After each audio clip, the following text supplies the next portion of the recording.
This is the truth about why change is so hard.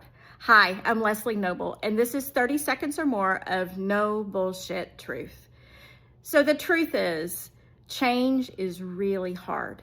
And it has always been, I've been in awe of how much, since I've started martial arts, how much it is parallel to the healing journey that you go through. So last week, I was practicing at home, and I think I hit it too hard and I fractured one of my toes. I knew when I was waking up in the middle of the night and I was in a lot of pain. And then went and had it x-rayed, and it's just a toe, so it's not life-changing.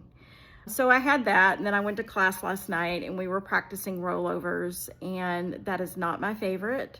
But, you know, I did it, he said, about 60% better than I did the time before when I tried it. And, you know, I thought last night that is the tipping point, I think, in healing and whatever we do, martial arts or start a business or start a relationship. There's a tipping point when we have to change who we're becoming in order to get that goal done. Our nervous system wants so badly to stay the same. And so really it's about increasing capacity. And how do you increase capacity is you think about, who am I going to have to become to get this goal accomplished? Who am I going to have to become to have the relationship that I really want? Who am I going to have to become to have this next level in martial arts? Who am I going to have to become to get through my healing and do what I need to do and make those changes? Not easy at all, because our brain and our body wants to stay the same. So how do you do it? You do it a little bit by little bit by little bit. It's about repetition and practice, even though it's boring. And healing works the same way. You have to put in some work to your healing consistently every single day, just like I have to with martial arts to get better. I have to practice that rollover, whether I want to or not, and little by little over time, it gets better until one day it just clicks. And it's the same thing with healing. There is never a final destination, which is why people quit. They think, okay, I've accomplished this healing part, I'm done. I've got to the black belt and I'm done.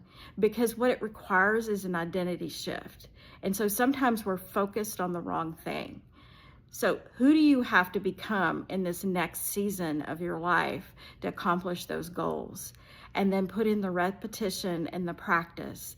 Do the yoga for healing, do the meditation, do the weekly therapy, do the trauma therapy. Starting a business, put in a little bit every day. You want to work on who you become in a relationship, work on being more confident, work on being more grounded. And then little by little, you will become that person. If this was helpful to you, please look down below. I want you to like and subscribe this channel. Share it with anybody you think it might be helpful to. If you're working on healing from betrayal, I'd love for you to buy my betrayal guide. It's very reasonable. It's evidence-based and researched about how to heal from betrayal. And it was what I wish I'd had when I went through the same thing. Take care, and I'll see you next time.